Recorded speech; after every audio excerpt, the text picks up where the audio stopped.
listening to Off Color, a podcast where we keep it real when we talk about race and identity. I'm your host, Rebecca Henderson, aka the Tan Tigress, and I have the impeccable Janice of European descent, Motsko. Hey, Janice, so glad that you're here. Hey, everybody. Happy to be here. All right.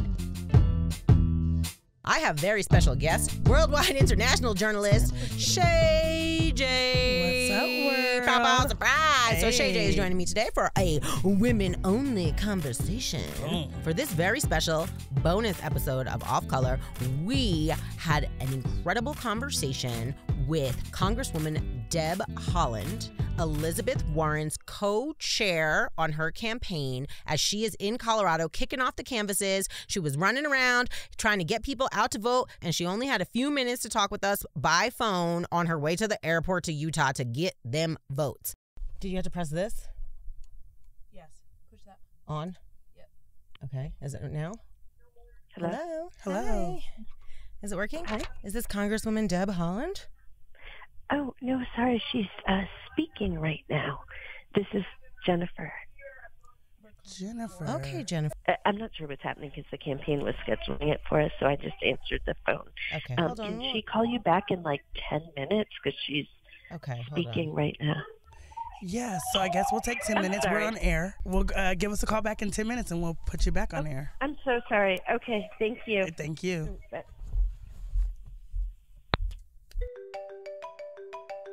Is that her? Who this? Hold on. Who this? This is Rebecca. Hi, Rebecca. So I think because she actually just started launching the canvas now, we can have her call you right after she's done. I'm sorry, I know you have to call her. We can let you know right after she's done. Okay. So what time will that be? I'm trying to. I'm texting them right now to figure that out for you. But I just wanted to let you know, and then let me. Actually, they're calling you right now to let me know. I'm so sorry. I'll call you right back. Okay, thank you. You're back. So listen, Janice Morning. Motsko, I know you have stuff to do. I do. This is also important.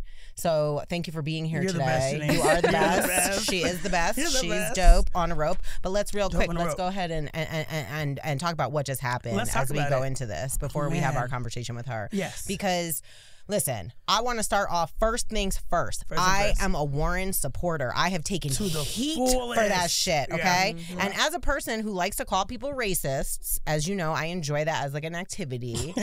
I love you for that. Getting called a racist myself for Yes. supporting Elizabeth Warren as a black woman Right. was a hard pill for me to swallow. Okay. Absolutely. So the reason I'm so spicy about the whole damn thing is because I'm out here like putting myself on the Right. line for her. No, real talk. And we can't even Actually get going these live with people this. on Hold on. the line. Maybe. I'm sorry. Could we do 11:50? I'm so mad. I'm just, I think the word's And have more agitated. time. You're agitated. Yeah, I'm agitated. Okay, so we start over. Can we explain what's going on? Yeah, we should start Why from are that. you so agitated? Okay, so let's start from the top. Yeah. As my job is to interview the politicians, my job is to interview the community leaders. You know, I want to see who's what, but I don't tell people who to vote for. But I like to bring as many things to our culture and make sure that they have the real information, hear from the candidates, things of that sort. So we know we're in this presidential season, so all the candidates have been reaching out because the whole thing we say is you reach out, you reach in, we don't reach out. So that's really like the tactic that we use a lot. And, you know, this has been an ongoing thing from every candidate, you know, reaching in and, you know, deciding what they want to do and what they don't want to do with black media. Elizabeth Warren's team, I've been in connections with them now for probably the last month or so. And so when we got to today, she was like, hey, we have a rep coming in.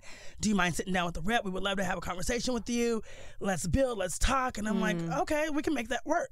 So at first she's like, well, you know, look, let's do it with you and Brother Jeff. And I was like, well, how about this? I think it'd be dope if I sat down with Rebecca and we had a candid conversation, let it be a women thing. Right. Especially when you're really trying to get women moving, you should sit down with other women, you know? A man's perspective is great, but I think two women bring a whole different perspective to the game. So I'm like, this makes awesome sense, Rebecca. We'll do this and we'll sit down. And she's like, Rebecca who? And I'm like, Rebecca Henderson. And she's like, oh, off color Rebecca. Okay. Oh, yes, you and Rebecca together. This could work. This could be great. And I'm like, absolutely. So she's like, we're going to, you know, fly her in. And when she's doing her little campaign trail, she's going to stop and sit down with you guys. And then we'll keep it moving, this and the third. Then all of a sudden, this started getting shifted from They were coming in last night to have an interview with us, and then like 30 minutes later, the conversation started changing. Like, well, can we do a call-in, and can we do this? And then like, well, we don't really do things like that. You come in, you sit down with us, and that's how this is how we do it, you know. And we like authentic. You know, you can feel authentic people when you're in person. And the thing is, Elizabeth Warren, this is what I do know, is that Rebecca has been the biggest champion for Elizabeth Warren. I've kept her at the top of my list, but she's been like the champion. So I was like, what only makes sense? Someone that's a champion can bring out different perspectives in the conversation.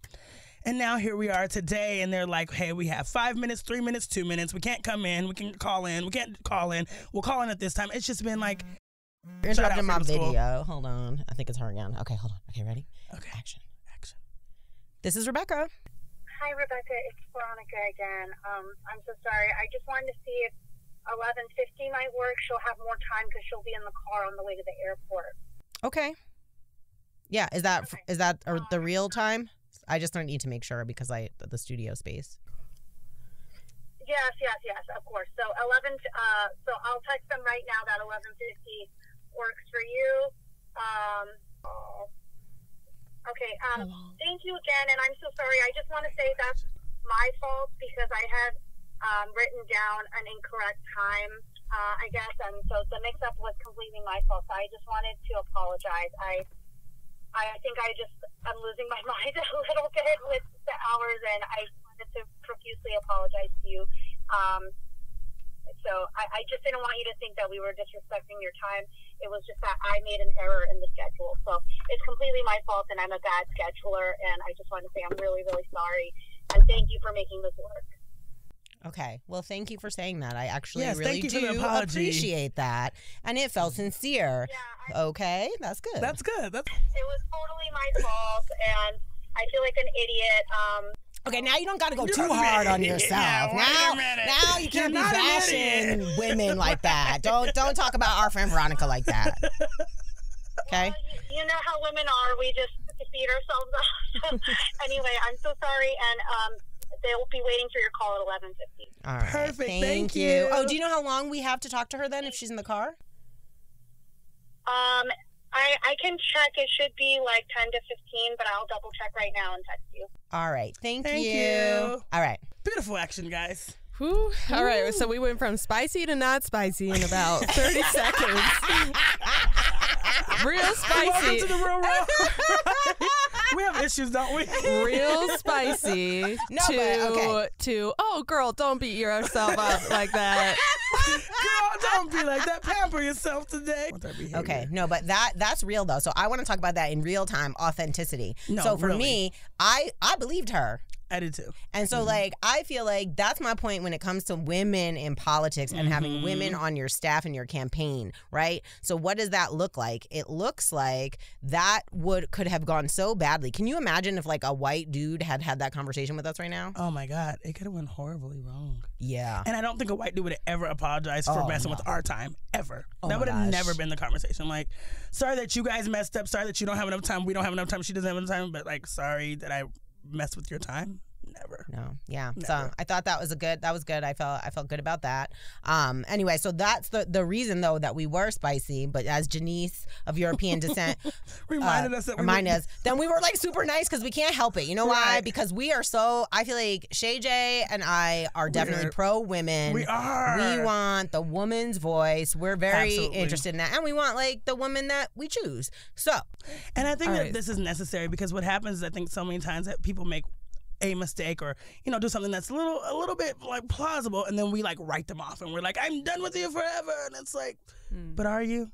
Because the candidates that we're looking at, they've all made some tremendous, I don't even know if we can call them mistakes anymore because some of them ruled under these things for years and years and years as mayors and things of that sort, but I think that we've both been pro Elizabeth Warren. So in Denver, Elizabeth Warren set her campaign office up right next to the predominantly black neighborhood of Park Hill, and right next to and technically I think in Elyria, Swansea, which is predominantly Hispanic. However, I live in Elyria, Swansea, and we did not get any mailers from her.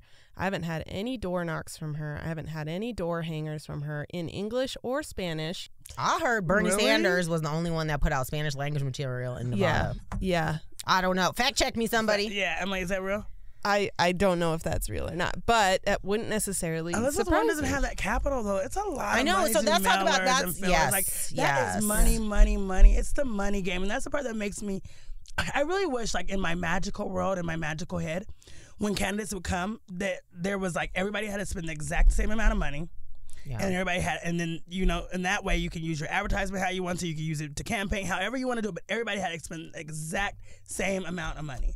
And it was like, now let's run on morals and policy and, you know, what politics should be about. But it would be great. And you can have more like opportunities to get out there if you participate in things like public debates. Right. Now you decide how you want to show up, but you only can have this much money on the board. You can only play with this much, and then you wouldn't be swarmed with Bloomberg flyers every 5 minutes and things of that sort. Dude, our entire mailbox is full of Bloomberg, and I'm like, didn't y'all get the message that Rebecca Henderson will not vote for my... All right, sorry, go ahead. Here's a tactic that Bloomberg 100% could have used and gotten the media to do all of the advertising for him.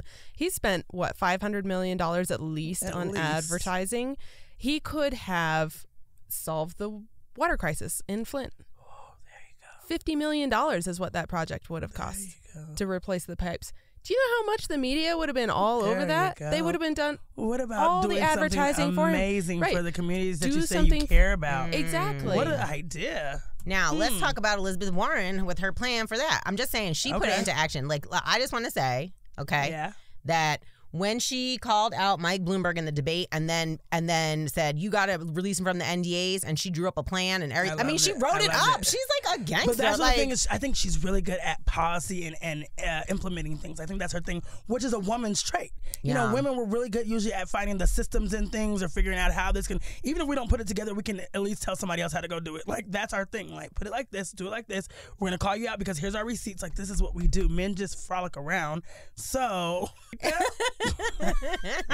all right, they just said we should have 10 to 15 minutes. Okay, 10 to 15 minutes. Okay, so that should be good. So anyway, I do what I do because I'm interested in people having an authentic and a real conversation, because I feel like we just don't have it, and our media won't have it, and people won't ask those questions, and the politicians won't answer those questions. And so for me, I'm not with it. And after working on Running with My Girls and working with those very authentic women, and they are.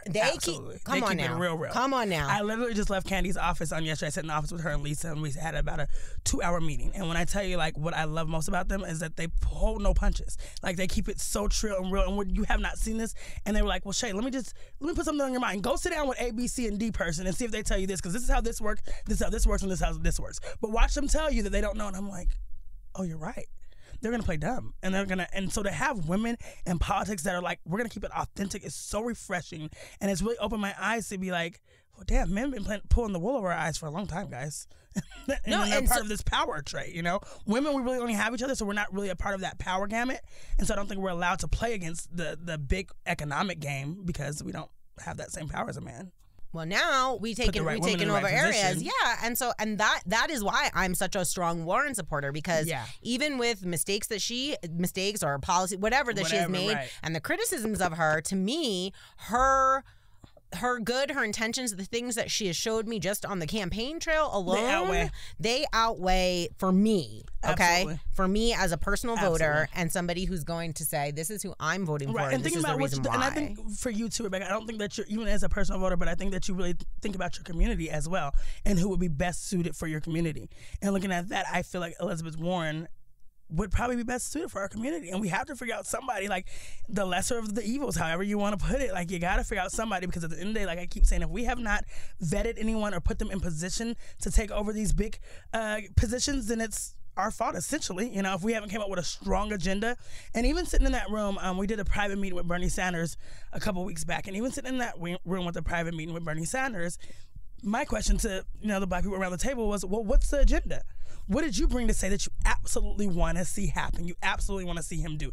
Even though Bernie Sanders, I could tell from the interaction we had with him, he has it all planned out in his head. He didn't come to really get any type of yes or no's or what do you think. He came to say, this is what I'm doing and I need your support. Elizabeth Warren comes, when I said I was her team, they came with notes, pads, and papers and was like, okay, let's talk back and forth. And so even seeing those two different ways of how things are ran for me, I want somebody that's listening to me and that understands what I need, because you can't come and tell me exactly what my community needs. You probably don't know as much as I know about what my community needs. Right. But seeing those two different styles was huge. And so I think when we just look at those things, we can say, Elizabeth Warren is probably somebody that we actually need in our community. So I'd like to take a moment to read from the great publication, The WHUT. Yes. And I would like to read Elizabeth Warren's Black Agenda score rated by The WHUT. This is where I get it from. Are you ready? May I? Yes. Okay, Elizabeth Warren's plan is called A Working Agenda for Black America. Economics. Look, no one is going to outshine Warren in this category. Her plan offers specifics complete with dollar amounts and budgetary offsets. She has entire separate sections on entrepreneurs of color and farmers of color. She backs reparations. Okay? Okay. Criminal justice. Warren approaches criminal justice reform with compassion and logic. She does not have any new ideas, but she outlines exactly how she wants to reform cash bail, sentencing, police brutality, and drug legalization. She, along with Tom Steyer, both include mental health reform in their criminal justice plans. Yes. Okay? Education. Now, you know this is important. Warren is a teacher, so it makes sense that her education plans are comprehensive. She separates K-12 education from college reform. However, her college plan focused primarily on student debt and not HBCU funding or college programs, so she gets a lower score on that. Politics. Again, Warren offers specifics. She doesn't just want to end voter purges. She wants to pass a law that bans removing people from voter rolls unless the voter affirmatively requests to be removed or there is objective evidence of a legitimate reason to remove them. She wants voting machines to be approved statewide and on the federal level before they can be used in elections. Absolutely should be. She vows to use an executive authority to prevent voter discrimination. Comprehensiveness. Perhaps no candidate in history has ever had a more detailed comprehensive plan than Elizabeth Warren's. Every single policy has a separate page explaining how she will accomplish it. She earned extra points for having an entire agenda for Black women. Come through, Elizabeth. I'm clapping for that. Okay. And a comprehensive plan that actually has, this is what we're going to do to make it work, and not, hey, we're going to erase student debt. Don't really have a plan for that. She has a plan. No, because she's a woman and you got a plan. And the thing is, and it's sad to say, because as a Black woman, we know we have a double thing, but as a woman, period, we always have to work twice as hard as a man. So as a Black woman, I'm in a 4 times, category. We're working 4 times as hard as a man and a white woman and all those things. But as a woman, we always have to come with strategicness, because it's always like, oh, you're just a woman. You're just a woman. And so if you can't recognize what she's bringing to the playing field, I don't think you're really watching and seeing, because she's coming with stone cold facts, policies, procedures, comprehensive things that you can understand, breaking them down, and then saying, if you find any loops or gaps in anything, let me know.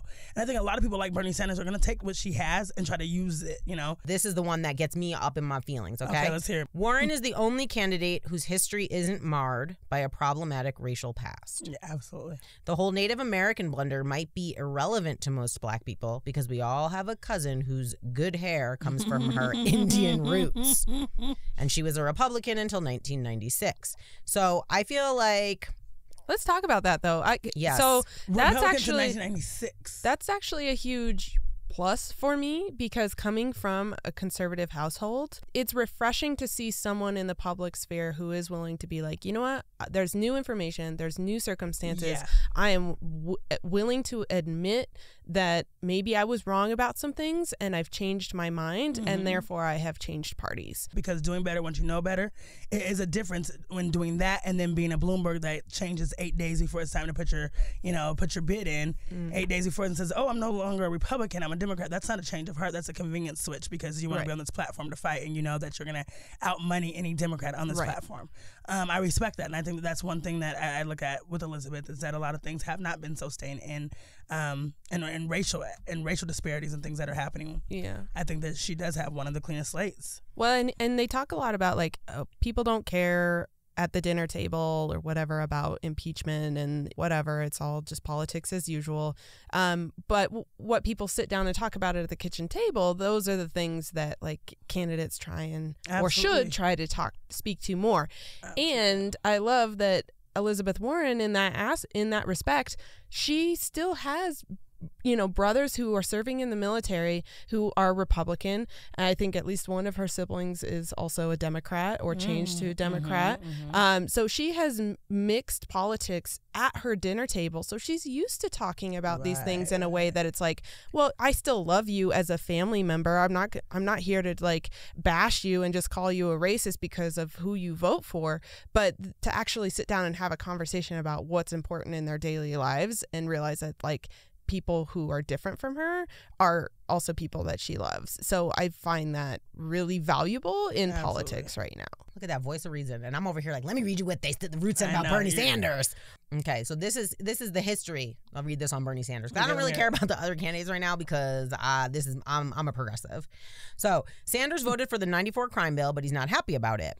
He has made some problematic statements about black people, but also has a history of being on the right side of most civil rights issues. He marched with Martin Luther King Jr. and supported Jesse Jackson, but he also wanted to primary the first black president. And then they give him a little intentionality, okay? Here's where Sanders' problem lies. His black agenda is performative at best. It is devoid of the kind of specifics that he displays in his tax plans, his healthcare proposals, and his income inequality policies. In interviews and in practice, he seems to regard issues of race as purely a class issue. And while race is inextricably tied to economics and class, white supremacy is not a math problem. One has to be intentional about confronting it. And that is in where I go to Elizabeth Warren. Yeah. I think Elizabeth Warren has a sincere desire to learn and to listen. No, I feel you on that. And that's why I always tell people that's why it's important to actually meet people in person because you get a different type of feel. Like you can't, over the phone, all those things, you can kind of play me and I might not know and you can be laughing when you're doing it or not even interested in talking. But when you meet somebody, you can feel. And that was one thing, you can't fake it. And so sometimes I tell people I hate meeting some of these people because I want to like them. And then I meet them, I'm like, well, thanks for ruining that. It was a great day. Like I said, never meet your heroes, right? Right, never. Because if you meet them in the wrong circumstance, and I do believe people are human and people are allowed to be flawed and people are allowed to have off days. But I also know that when you decide that you're in this thing, you need to be built for this thing that you decide to jump in. It's a race, and you have to be built for it. And when we met Bernie Sanders, he was so old and cantankerous and over it, and it was not what I like to see. I was like, wait a minute. He was flustered. He was all those things that I don't deem presidential. Obama would have never brought that into the room. And Trump, we don't compare anybody to that because he's not presidential. He just happens to be a president. And I want that presidential class back. I want a level of integrity back. I want a level of you're not so frazzled that you can talk something through and you can have a conversation and you can say, hey, sorry, I messed up, my fault. Like I need that level back. Right. Yeah. It's interesting you mentioned that because I actually had a conversation with my mom the other day when we were driving back to Colorado Springs. And I mentioned that Elizabeth Warren is my front runner for the Democratic primaries. Obviously, Mark Charles, still number one. Mark Charles, our favorite. But for the Democratic primaries, Warren is my lead. And I mentioned that. And she was surprised. She said that the impression that she got from the media in her life is that Elizabeth Warren is a little like frazzled and hectic and like woo, and I don't know if that's just a woman thing, like that they're just misogyny. It's misogyny. Exactly. Even when she talks passionate, they're like she's angry and she's passionate. Like, hello there, are we ready? Yes. Excellent. I'm gonna give you a call on our airline. Okay. All right. Talk to you soon. Thank you. Are you guys ready? Uh-oh. Oh, there it is. Perfect. Is this on? It's on. Hello. Hello. Hi. Hello. Is this Congresswoman Deb Haaland? Yes. Hello, Deb. Welcome. You have me for reals. This is really you. Listen, sis. We're so excited. So, of course, you have Shay here from the Brother Jeff Network, CTN Media, and the one and only Rebecca Henderson from Off Color Podcast. Super excited to have you on air today. I'm excited to be with you. Thanks. This is like a special show that we're doing just for you. Yeah. Literally. Thank just you. for you. Thank you. Well, I feel special. Thank you. Excellent. All right. So I know you were limited on time because you're on the campaign trail and so on and so forth. So why don't you just catch us up real quick? What were you doing in Colorado today? It was a little bit of a whirlwind tour. We got here last night. We've kicked off, a bunch of canvases. We've showed up at offices and people's homes people open their homes to volunteers and use them as canvas launch locations. So we've driven all around and talked to volunteers and, get them fired up before they go out the door to knock on doors and let folks know that Elizabeth Warren needs to be our next president. Well, you know what? You have 3 Elizabeth Warren supporters right here. Our producer's actually an Elizabeth Warren supporter. So as myself and Rebecca. And we say we don't like to tell people who to vote for. We just like to inform them. But Elizabeth has been at our top since the beginning. Excellent. Yes. Well, good. Good choice. I as a campaign co-chair, I'm really happy that you have made the choice. Look, she's been fighting for working families for long before she was ever a U.S. senator. Yes. She knows what it's like to struggle. Her family, they almost lost their house when she was a kid, and now people can't even buy houses because they're too expensive. So Elizabeth Warren understands all of that, and I know she's going to fight hard for us every single day. Absolutely. Okay, so Congresswoman, you made history by becoming, I believe, the first Native American Congresswoman in the United States. Is this true? Yes, one of the first 2, me and Sharice Davids from Kansas. Okay, well, congratulations. Congratulations. That's a big deal. It's a huge deal. Representation, right? It matters in so many ways. Okay. Absolutely. So that kind of brings you to a question, and I know that this is can be somewhat sensitive. And as a Black woman, I have gone pretty hard for Elizabeth Warren publicly, and I've also taken a significant amount of heat for it. One of the things that I do, it's real cute, is I don't know if we'll call it cute. No, I typically will call out white supremacy. I call out racism constantly. That's part of my brand. And so I am accustomed to doing that. However, I've received pretty intense criticism for my support of Elizabeth Warren as anti-Indigenous.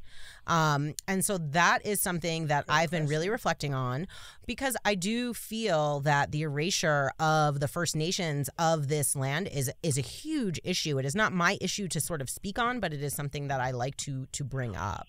No, we can be allies. I think we can be allies on our past history, don't you? Oh, absolutely. And so saying that, I do think it is obviously a big deal that you, a Native American woman, a historic figure such as yourself, are supporting a candidate that some people consider that have a problem with her. Right. And so I'd love for you to just speak on that. Absolutely. Well, sure. So first of all, someone's family history is their own family history. I'm not going to argue with anyone about that, right? Second, Elizabeth Warren has been an ally of Indian country for a very long time. And her and I have, just so you know, we have this huge legislative package that we're working on. It's called Honoring Promises to Native Nations Act. There was a big United States Commission on Civil Rights report that came out last December, and it highlighted 5 areas where the U.S. government was failing miserably, underfunding and underperforming when it comes to the trust responsibility to Indian tribes. And so our bill focuses on those 5 areas: housing, healthcare, economic development, law enforcement, and education. So we are working on that. It'll be a landmark piece of legislation when we get it done. Elizabeth Warren has visited many tribal nations. She understands their challenges. When she's fighting for working families, when she's fighting for social justice, for environmental justice, for education, for LGBTQ rights, for everything, that includes Native American communities. And I am proud to support her. She is my friend. I know her heart. I mean, there's nothing fake about this woman. She truly is there to fight for us. Well, I can back it up. We can back it up on that. Yes. What you just said, Congresswoman, is that there's nothing fake about her. I actually had the pleasure of meeting her when she was in Colorado, and I I felt it. Because I like to meet people face to face. I like to see who they really are. You can feel if they're authentic or not. That's the way to really tell. Absolutely. What a listener. What a listener. Boom. She really is. I mean, I feel like she is incredible in that regard. But I did want to address that. My fellow co-chairs, Katie Porter and Ayanna Presley, we have been together on, a couple big rallies. And one thing Ayanna says is, we know she's a wonderful teacher, right? She's a teacher and a law professor, but she's a better student. And Ayanna says she's a better student. Yeah, and all those selfie lines that Elizabeth Warren has done since she started her campaign, she has opportunities to chat, spend a minute. I know that's not a lot of time, but sometimes it's a lifetime. Right. With people from across the country who are telling her, yes, this is what matters to me, and she listens, and that's who she is going to fight for. And I really appreciate you saying that. I was just before you came on air talking about the difference in when we sat with Bernie Sanders' team and we sat with Elizabeth Warren's team, and we think Bernie came with, this is what's going to happen, hear me, and Elizabeth Warren's team came with, this is what's going to happen, what do you think about this, and here's our notepad, and we're actually taking notes. So that is awesomely felt. So thank you for that, and I think it's something that needs to be shown to the world, that she's actually listening and doesn't say, hey, this is my way or no way. So we really do appreciate that. Absolutely. All those plans, I don't know if you've been into a campaign office, there's usually one wall that's covered with her plans. Yes, I have seen it. She didn't arrive at those plans by just sitting, at her lonely computer. She brought people in from all over the country, and people whose lives would be, changed or that need to change because of these issues. She's brought them in and talked to them before she actually put pen to paper. So I love that. How do you think Elizabeth Warren is going to pitch to the moderate voters that maybe don't, aren't really leaning that way? How is that pitch going to look? So look, I live in a progressive district in New Mexico. Okay. I won. I'm in a +7 district, +7 Democratic district. Mm-hmm. I won by 23 points in my general election. That means Republicans voted for me. I ran on a progressive agenda. Mm-hmm. And this is the way I feel about progressive agendas. They resonate with everyone because they're inclusive. Yes. Progressive agendas are inclusive of everybody. They, look at the Republicans' horrible tax plan that they put out. That only catered to the rich folks, right? Everyone else was left out of it. Even Indian tribes were left out of that tax plan. But progressive agendas, they include everyone. And Elizabeth Warren is she is inclusive. So she gets the nomination. She starts fighting, working toward beating Donald Trump. Right. There's no way that her plans aren't going to resonate with, the vast majority of Americans.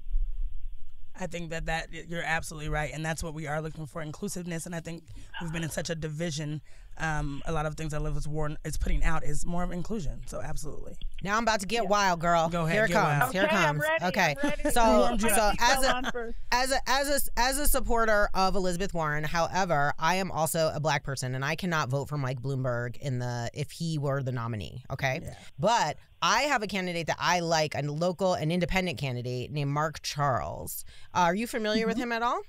I am. Yeah, I watched this video. I thought it was amazing. He is truly amazing. Now, I'm not off my rocker, girl. I know America's a two-party system, blah, blah, blah. However, what he said that I thought was very interesting about Elizabeth Warren is if she were in the White House, her plans, that it would be a very challenging to enact them, but it would be pretty amazing as well if she actually were able to accomplish the things that are listed in her plans.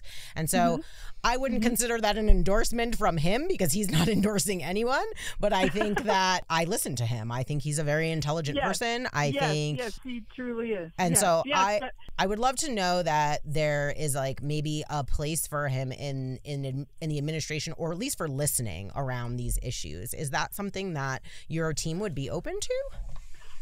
I mean, I think Elizabeth is going to be open to anyone who can move this country forward. So, but let me talk about that issue for a second. Robust plans, but if you can get them passed, they'd be amazing. Is that like the CFPB that she got passed that everyone said she wouldn't be able to do? Right?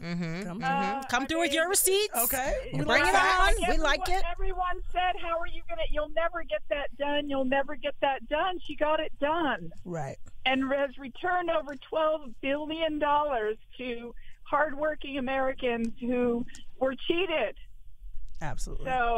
So tell Elizabeth Warren she can't do something. She'll do it. You can guarantee that it's going to get done. That's a woman. That's what women are built on. That's what we're built on. And listen, I just want to add this too. We need a mom in the White House. Amen to that. Amen to that. I'm the only mom at this table right now. So we know we got to be mindful of your time. Yes. But we did have a couple questions. A couple more. So Super Tuesday is upon us. How do we support women that are our candidate's choice in the last minute of the game? Like, what can we do to make sure that we help support her and that we change minds and get people looking at this woman as a serious candidate and knowing that she can actually lead this country?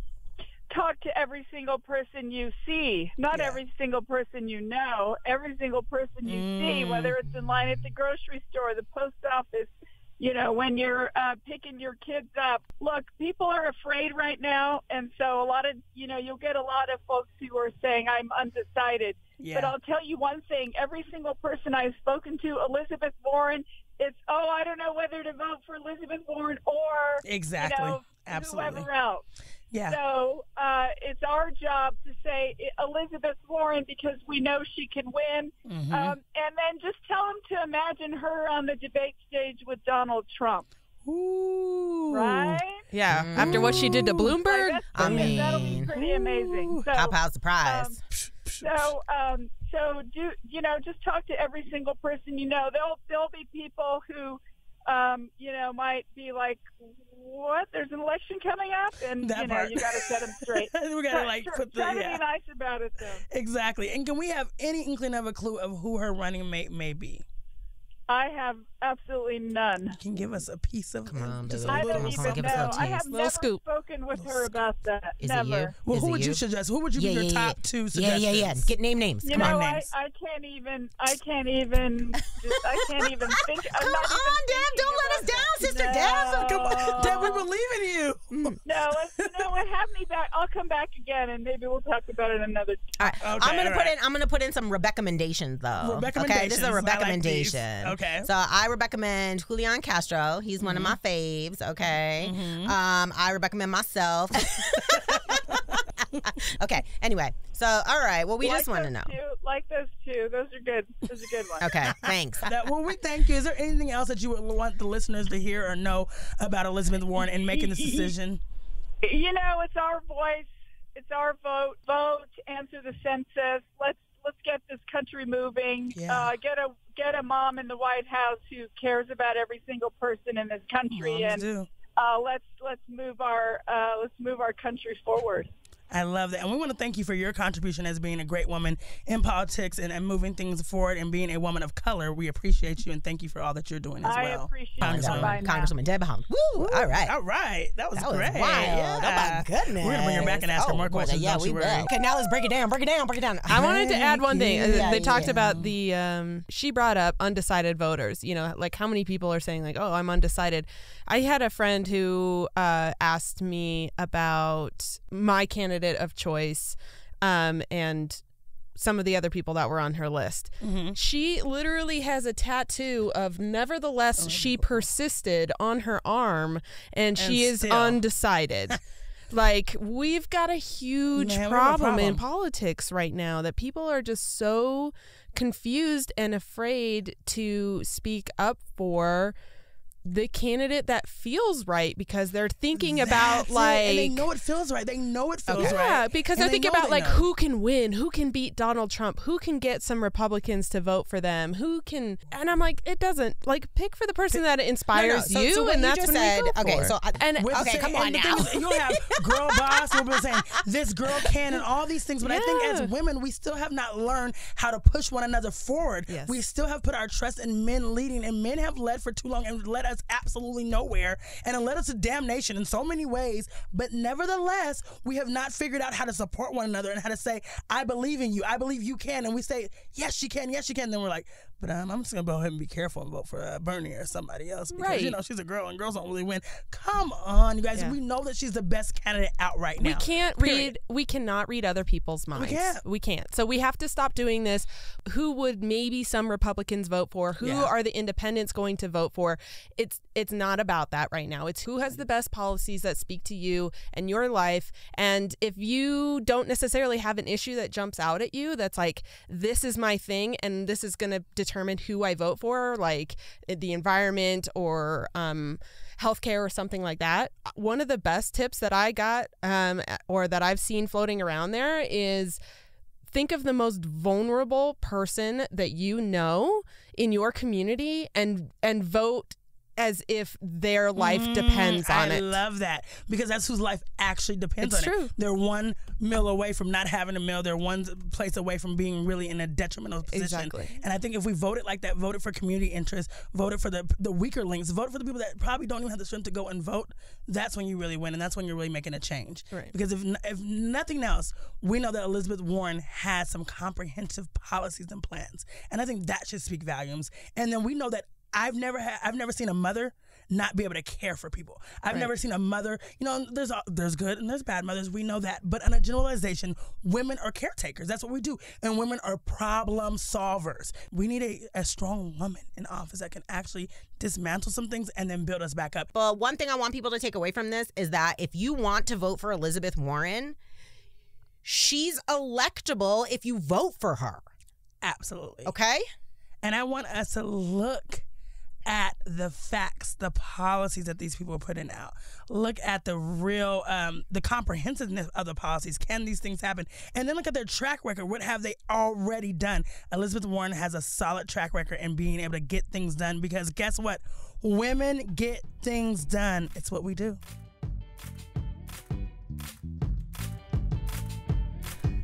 Thank you so much to our fantastic guest for this episode. Woo, it was incredible. And I would also like to thank all of our Patreons. And I'd like to give a special shout out to Jen Chamberlain, who has contributed extra so that we can start transcribing our interviews to make sure that Off Color is truly an inclusive podcast. So if you like our work, if you support our work, and you want to drop a dime on it, hit up the Tan Tigress Patreon. And if you have any questions, comments, concerns, hit us up on social media. Off Color Pod on Twitter, Off Color Podcast on Facebook, Tan Tigress on the Instagrams. And if you have anything else you want to top it up with, you can also email us at tantigress@gmail.com.